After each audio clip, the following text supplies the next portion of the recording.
be your advice for youngins coming in when they first get that paycheck? What should they do with it first? So your question, it depends on what you come from. Like, there's no need for KJ to buy me a house. You know what I'm saying? Yeah, yeah. But a lot of parents in a lot of situations, they live vicariously through their kids. So when they make it, it's we made it. You know what I'm saying? We need this house. It's that. Right. You know what I'm saying? So it's those pressures that some parents put on their kids, which is unfair. When you ask white kids, you know, what's the first thing you bought? They've never said anything about buying their parents anything. They're taught to move the money forward, right? So whatever money they get, they're saving. So when they get kids, they can take care of their kids for their kids to take care of their kids. Right. We're taught when we make money, move back. We gotta take care of our parents. We gotta take care of our parents. So by the time we all get kids, there's no money left, right? So the life we gave our parents, we can't give our kids. So there's no generational, we can't use the generational wealth because we're moving it back. Right. And we're taught that. Yeah. Man. Wale, man, I mean, when I saw this video, I said, man, we gotta, just, talk about it, because when I saw it, first of all, I've always felt like, and this is just my opinion, I've always, viewed the reality of what I call the trap of an African child. Where, we migrate, we go work to bring something home, and just listening to this guy share about, the African American community, because that's what that conversation kind of represents. And just to see that it's not just Africa. I grew up in Nigeria, and we grew up in Nigeria, and I know that something that has always been very dear to my heart, like, how can we build forward? I just never understood until I saw this video. It just kind of made it clear to me why it's so difficult to kind of build forward, because a lot of our parents, I'm not saying everybody, there are a few people that are out of that box, but I feel like growing up in Nigeria, a lot of people are in that box where, like you said, like vicariously, the parents live through the children. I've seen where, parents growing up in Nigeria, you see, struggling family having more kids in the hope that one will make it, and so they will all make it out. But how will that one build forward if the goal is to, move backwards? So I that's something that just, blew my mind when I saw it. Yeah, I think one aspect of it, I think especially, let me put it this way. I'm not so sure about the other parts of the world, but one aspect of it also you could say is the level of poverty that we have, like, in the country. But like, besides that, like, generally culturally, that's always been a thing for us. And I think for us, because one of the biggest things is that we most families are very close together, like in back in Nigeria, which means that, like, for example, even if you marry, or whether if you're a woman that you're marrying a man, you're likely marrying into the household, not as a figure of speech. I mean, literally, you're moving into like a family house where you still have the parents, you have everybody living in there. So generally, like, there's always the responsibility for the younger ones to take care of the older ones when they cannot walk any longer. So I think that's probably a lot more prevalent in a lot of communities, when you compare it, like, to the West, a place like the West. I'm not so sure why the mentality still remains, especially we just watched a couple of African American brothers talking about it. I'm not so sure why that remains, but in this kind of society, I can see that there's a lot of first, United States is very wealthy. There's a lot of wealth. Maybe what he's talking about is something along the lines of, oh, they already have a house, but they want a bigger house, something like that. But for us, like, if I've I don't know, maybe I don't know your experience, but for me, my family, I've never seen anyone in my family who parents have a house and they're asking them to buy a bigger house when their kids are successful, right? But I think I think what I've seen is like when I watched this, you remember, I don't know if you ever saw this Netflix documentary on MJ and the Michael Jordan, the documentary on Michael Jordan and what's it called? Chicago Bulls. I don't know, the most recent one they did.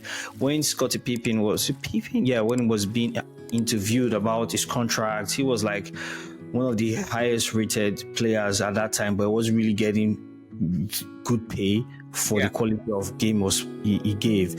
No, there was something he said, and he said that when he signed the contract, XYZ, but he said he bought his parents a house. Yeah.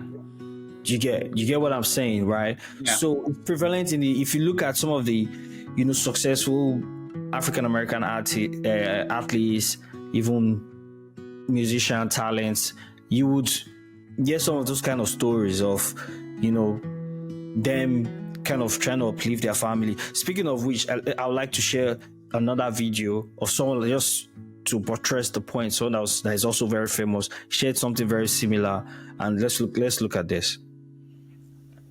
Okay. First year I made money, I went from being dead broke. I was 28 years old. I made $130,000. I was like, oh my God, $130,000. Got to the end of the year, had nothing to pay my taxes because I'd given it all away. Wow. I had so much guilt that I'd given it to all family, all friends. Next year, I think I made $1.5 million. Same thing happened again. Wow. Next year, I made $7 million. Same thing happened again. Because I had so much guilt because and I think this is something that we as Black people carry because of what we've been through. And when you think, oh my God, I need to bring everybody else up with me. That's a beautiful thought. Yeah. But in the beginning, that's bullshit. Talk about it. That's real. That's bullshit. Take that out of your mind because I'm gonna tell you right now, if you have a boat that can help you get from this place to that place, so that you can get a bigger boat, and you can only take 2 or 3 people, don't let everybody on that boat. Yeah. So Right? this reminds me of we have a saying in Yoruba land. I'm not so sure if it's the same with your tribe. One rich person and 6 poor members of the family, they are all poor because that rich person in his family will always be spreading the money across the family, and the money will never be able to grow how it's supposed to grow. But when you have 6 rich people and 1 poor person, everybody is rich. I get that. That's a brilliant Yeah. So I totally understand what you're saying. As a matter of fact, I can see that right now I do have like a family member who is guilting me into giving money. so I totally get that. But I think now that I've thought about it a little bit more, I understand the way our culture is. Unfortunately, a lot of people, friends and family, they feel entitled to your money or your wealth when you do have some level of success in life. And that definitely will always bring you down. If you don't know how to manage your money properly, if you don't know how to not overstretch yourself for people because you feel guilty about it. And unfortunately, people are very good. People that have done that for so long, they are very good with guilting you into giving them something. Although, yes, people have problems. Everybody has problems. But there's no, from my experience, I totally agree with Tyler Perry. If there's only one person that you can take on your boat, take that one person. If it is zero people, take But zero. you can see he said he did the first year, second year, third year. Yeah. For some people, it's 20 years and still counting. for some people, some people never get out of it. like, you know, Wale, I'm gonna say my mom modeled self-sacrificing to me. Yeah. I grew up self-sacrificing myself. Yeah. You know, and even till this day, I feel guilty every time I have people around me that have needs and I cannot help. I just feel guilty, and so it's a life trap for me that I'm dealing with. So watching this kind of video is like therapy for someone like me. Yeah. Yeah. You know, and I'm very grateful for the woman I'm married that just helped this, you know, and just getting the help I need, because I'm that one guy that would have 4, you know, sticks of biscuits. I will share it equally with 3 other friends. Yeah. You know, and I'm that one guy. That's the way it was modeled to me growing up. And so, as an adult, you know, I struggle with it because I'm beginning to, you know, try to find my path. And I struggled as I tried to find my path growing up. You know, I struggled because I kept thinking, will I ever really make it? Because I am in that. Even when people don't tell me their problems, sometimes even when family members or friends don't even come to me, I'm thinking about them. Yeah. You know, and I'm feeling guilty because I feel I can't solve, but I can't, you know, so it's just me. That's just my life trap. Yeah. It's, you know, it's no longer healthy. I'm serious. It's not healthy, because in my spirit, I feel burdened by it because I want to help. Yeah. But then I'm understanding that I'm not able to help because I'm not there yet. Yeah. I shouldn't feel guilty about it. And I know a lot of people struggle with that. A lot of people, you know, struggle with finding that direction. You can imagine the kind of amounts Talaper is talking about. $1.5 million in 1 year. In 1 year. I've never even made that kind of money in my life.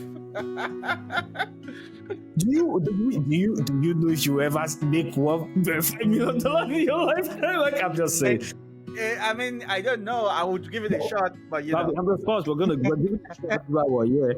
But I'm saying, but realistically, but that's the so when someone like that says that, you begin to wonder, what has he's seen something, he's been through something, and that's what he's sharing. And we know, which leads me back to the first video we shared, which, you know, is the reality of, you know, like I used to call it, the trap of an African child, because I feel like he holds an average African child from really moving forward, because we need to build forward. How do we build forward? And it's also evident in where our continent is.